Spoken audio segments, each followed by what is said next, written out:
Imagine a world where standing up for what you believe in could mean losing your life. A world where one man's courage to speak out against injustices ignited a revolution that changed the course of history. This is the story of Martin Luther, a simple monk who dared to challenge the most powerful institution of his time, the Catholic Church. His stand at the Diet of Worms in 1521 is a pivotal moment that reshaped the religious, political, and social landscape of Europe. Let's dive into this thrilling tale and see how one man's bravery can make a world of difference. In the early 16th century, the Catholic Church was the center of power and authority in Europe. The Church held sway over kings, emperors, and commoners alike. Its influence was so vast that questioning its teachings or practices was considered heretical and could lead to severe punishment, including death. However, not everyone was content with the Church's dominance.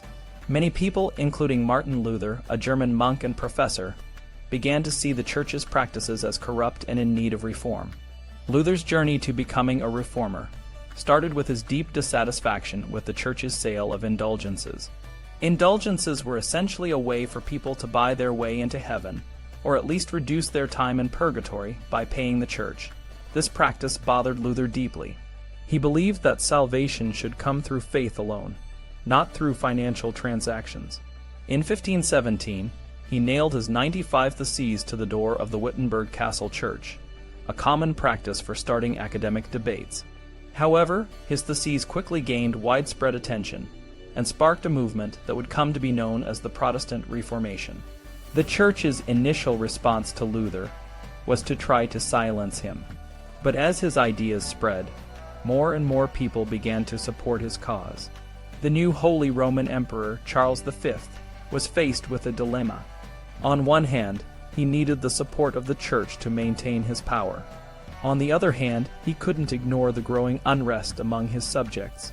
To address this, he called a meeting of the Imperial Diet, a council of princes and nobles in the city of Worms. This meeting, known as the Diet of Worms, would be the stage for one of the most dramatic confrontations in history.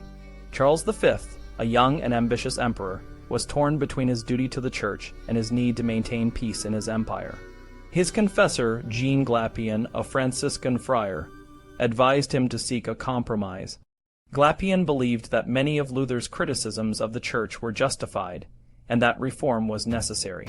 He even warned Charles that he would face divine punishment if he did not address the Church's abuses. However, the Church's representative, the nuncio Girolamo Alindro, was determined to condemn Luther and crush the Reformation movement. In March 1521, Alindro appeared before the Diet and demanded the immediate condemnation of Luther. The Diet, however, refused, citing that Luther was entitled to a fair hearing. Charles V, trying to appear fair, invited Luther to appear before the Diet and promised him safe conduct.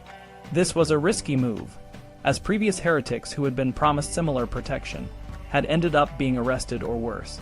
For example, Jan Hus, a Czech reformer, had been burned at the stake in 1415 despite a similar promise. Luther was aware of the dangers, but decided to attend the Diet anyway.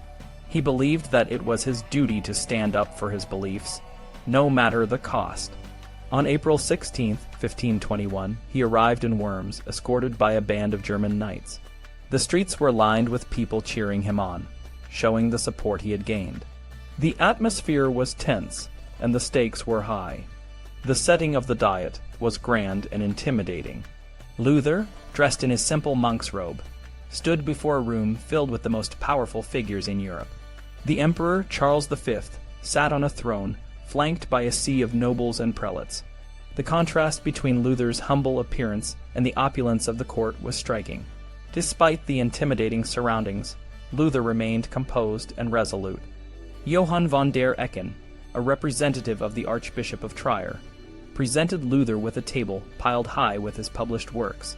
He demanded that Luther retract the heretical ideas contained in these writings. Luther recognized his books but hesitated. He asked for time to consider his response, and the emperor granted him a day. That night, Luther was visited by several members of the Diet, who encouraged him to stand firm. The next morning, when Ecken repeated his demand for a retraction, Luther responded with a powerful and defiant speech. He acknowledged the parts of his writings that criticized the Church's abuses as just. He refused to recant anything that he believed was in line with Scripture. When Ecken pressed him further, Luther made his famous declaration, "Here the first stand, I can do no other." Luther's words were a direct challenge to the authority of the Church and the Emperor. He rejected the idea that only the Church or its councils had the right to interpret Scripture. He believed that every individual had the right to read and understand the Bible for themselves. This was a radical idea at the time, and one that threatened the very foundation of the Church's power. The impact of Luther's stand was immediate and far-reaching.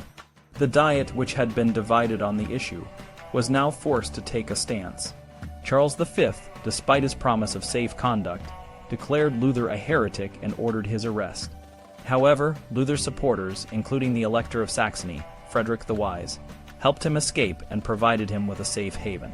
This act of defiance further galvanized the Reformation movement. Luther's stand at the Diet of Worms marked a turning point in history.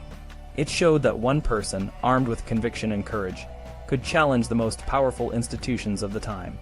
His refusal to back down inspired others to question the Church's authority and seek reforms. The Reformation spread across Europe, leading to the creation of new Protestant churches and a significant shift in the balance of power between the Church and secular authorities. The legacy of Martin Luther and the Reformation is still felt today.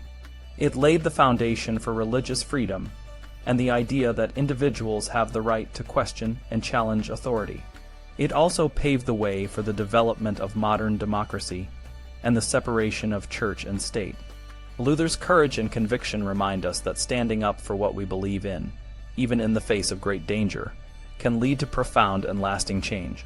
In conclusion, the story of Martin Luther and the Diet of Worms is a testament to the power of one person's voice. It shows that even in the most challenging circumstances, the courage to speak the truth can inspire others and spark a movement that can change the world. Luther's stand was not just a moment in history. It was a call to action that continues to resonate today.